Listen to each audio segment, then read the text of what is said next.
कान्छी धारावाहिकको 302औं भागले त साँच्चै सबैलाई सोच्न बाध्य बनायो होइन त। आज हामी त्यही भागमा भएको त्यो ठूलो र नाटकीय घटनाको बारेमा कुरा गर्नेछौं, जहाँ एक मुख्य पात्र सागरलाई एउटा निकै नै डरलाग्दो षड्यन्त्रमा फसाइएको छ। ल अब सिधै त्यही सबैभन्दा ठूलो र डरलाग्दो प्रश्नबाट सुरु गरौं, जुन यो भागको अन्त्यमा हामी सबैको मनमा उठेको थियो। के सागरलाई साँच्चै फाँसी हुन्छ त? उनको जीवन अब के हुन्छ? ठिक छ, अब यो अवस्थासम्म कथा कसरी आइपुग्यो त्यो बुझ्न जरुरी छ। यो सबैको सुरुवात हुन्छ एउटा यस्तो भयानक अपराधबाट जसको कसैले कल्पना पनि गरेको थिएन। यो घटनाले त पुरै गाउँलाई नै स्तब्ध बनाइदियो।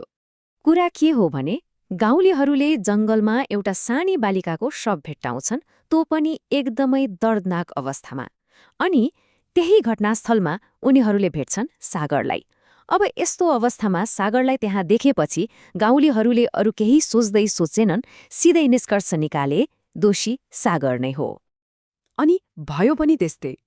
घटनास्थलको अवस्था, परिस्थिति सबै कुराले सागरलाई नै दोषी देखायो।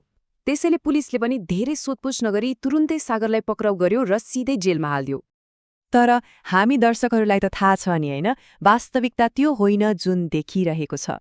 यो घटना कुनै संयोग थिएन, यो त एउटा सोची सम्झी एकदमै चलाखीपूर्वक बुनिएको षड्यन्त्र थियो।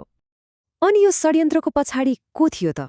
अरू कोही होइन, कान्छीको मितदायकी श्रीमतीको दिदी। उनी नै थिइन् मुख्य योजनाकार। अनि आफ्नो यो घिन लाग्दो योजना सफल पार्न उनले 4 जना गुण्डाहरूलाई भाडामा लिएकी थिइन्। उनीहरूको प्लान एकदमै सोचेर बनाइएको थियो। हेर्नुस् है, पहिला एउटा सानी बच्चीलाई फकाएर जंगलमा लगियो, त्यसपछि ती गुण्डाहरूले उनको हत्या गरे। तेस्रो स्टेपमा उनीहरूले सागरलाई पछाडिबाट हमला गरेर एउटा सुई लगाइदिए, जसले उनी बेहोस भए। अनि अन्तिम र सबैभन्दा खतरनाक स्टेप, त्यो बेहोस सागरलाई लगेर अपराध भएको ठाउँमा राख्ने अनि उनको खल्तीमा लागु पदार्थ पनि हालिदिने। मतलब सागरलाई फसाउन कुनै कसर बाँकी राखेनन्। ल, यो त भयो षड्यन्त्रकारीहरूको योजना। तर सागरको पक्षबाट हेर्दा वास्तविकता त पुरै अर्कै छ। त्यो दिन खासमा के भएको थियो त? वास्तवमा सागर अपराधी होइनन्, उनी त ती बच्चीलाई बचाउन खोज्दै थिए।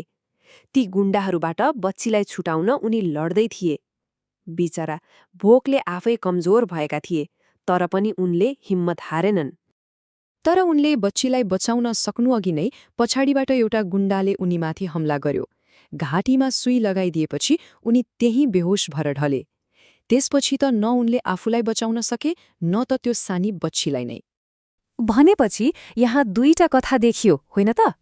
एकातिर गाउँलेहरू छन् जसको नजरमा सागर बलात्कारी र हत्यारा हो। अर्कोतिर छ वास्तविकता, जहाँ सागर एउटा निर्दोष मान्छे हो जसले अरूको ज्यान बचाउन खोज्दा आफै फस्यो। अब सागर पक्राउ परेको खबर त गाउँभरि आगो झैं फैलियो अनि यो खबर पुग्यो कान्छीको कानमा।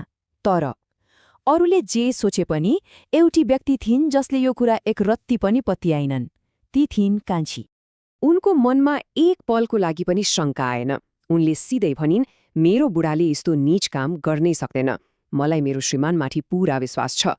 यो उनको अटुट विश्वास थियो। त्यसैले कान्छीले तुरन्तै बुझिहालिन् कि यो सबै कसैले रचेको षड्यन्त्र हो र उनको श्रीमानलाई फसाइएको हो। अनि अब उनी चुप लागेर बस्नेवाली थिएनन्। सत्य के हो भनेर पत्ता लगाउन उनी सिधै पुलिस चौकीतिर हिँडिन्। यहीबाट कथाले एउटा एकदमै रोमाञ्चक मोड लिन्छ अनि भागको अन्त्यमा एउटा यस्तो घटना हुन्छ जसले अब आउने टक्राउको सङ्केत दिन्छ। जब कान्छी पुलिस चौकी जाँदै थिइन्, बाटोमा उनको भेट कसँग हुन्छ?